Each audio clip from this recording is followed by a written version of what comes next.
Here we divide 541 by 2 in long division method.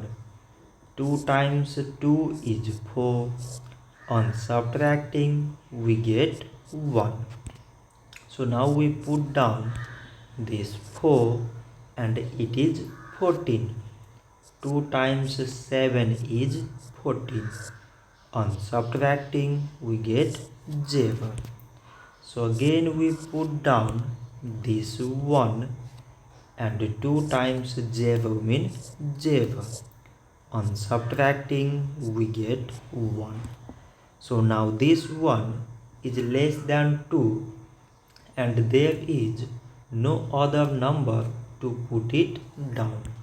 So we put here decimal so that we take 0. So it is 10 and 2 times 5 is 10. On subtracting we get 0. So 541 divided by 2 is 270 decimal 5.